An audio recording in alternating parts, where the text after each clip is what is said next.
Sering disangka sama, ternyata ini beda Sumba dan Sumbawa. Eksistensi Sumba dan Sumbawa semakin naik daun belakangan. Keduanya ramai diperbincangkan karena potensi wisata alam dan budaya yang menakjubkan. Sayangnya, banyak yang tak tahu kalau Sumba dan Sumbawa itu berbeda. Apa kamu termasuk golongan yang menganggap Sumba dan Sumbawa itu sama? Mari kita lihat apa bedanya kedua pulau tersebut.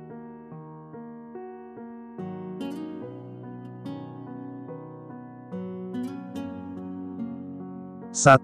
Sumba dan Sumbawa adalah pulau yang berbeda.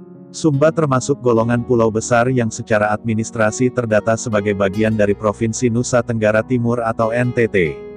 Sementara itu, Sumbawa adalah pulau yang tercatat sebagai bagian wilayah Nusa Tenggara Barat atau NTB. Keduanya ada di pulau yang berbeda. Sumbawa lebih dekat dengan Lombok, sedangkan Sumba berada di bagian bawah Pulau Flores atau berada di bagian selatannya. 2. Sama-sama identik dengan kuda, tapi punya tradisi budaya berbeda. Sumbawa punya kuda liar yang bisa ditemukan di daratan pulau tersebut. Kuda ini merupakan salah satu rumpun lokal yang punya ciri khas warna tubuh dominan. Bentuk tubuhnya relatif kecil dan punggungnya rata. Kuda Sumbawa punya ekor panjang dan berbulu lebat. Sumbawa punya tradisi balapan kuda. Biasanya diadakan bersamaan dengan Festival Moyo yang berlangsung sekitar Agustus-September. Sedangkan, kuda Sumba sering disebut sebagai sandalwood pony. Kuda ini dikenal menjadi kuda pacu. Orang lokal sering memanfaatkannya sebagai alternatif kendaraan hingga sekarang. Warna rambut kuda Sumba bervariasi. Ada hitam, putih, merah, dragem, hitam mite, brownish black, bopong, krem, abu-abu, dawuk, dan belang, plongko. Orang lokal punya tradisi pasola atau tarian perang.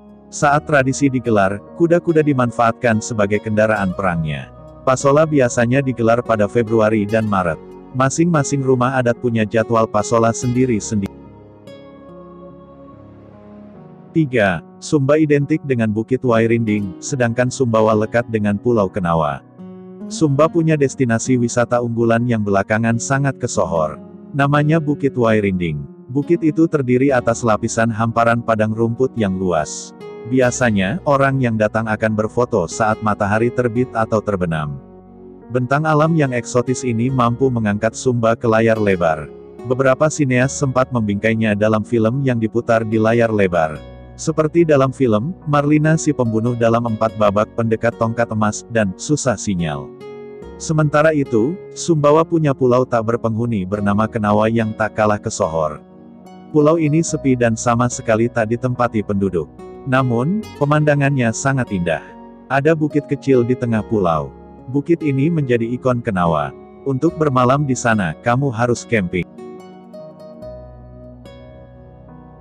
4. Keduanya punya rumah adat yang berbeda juga. Rumah adat Sumba disebut juga dengan rumah berpuncak atau umam batangu. Atapnya runcing dan tinggi. Atap itu erat hubungannya dengan kepercayaan Marapu. Di dalamnya terdapat benda-benda pusaka dan peranti lain berhubungan dengan hal-hal metafisika. Sementara itu, Sumbawa punya rumah adat bernama Rumah Dalam Loka. Rumah ini merupakan istana yang didirikan oleh pemerintahan Sultan Muhammad Jalaluddin Syah III di Pulau Sumbawa. Kabarnya, rumah ini sekarang digunakan untuk menyimpan benda bersejarah milik Kabupaten Sumbawa. Jadi, sekarang, jangan salah lagi menyebut Sumba dan Sumbawa.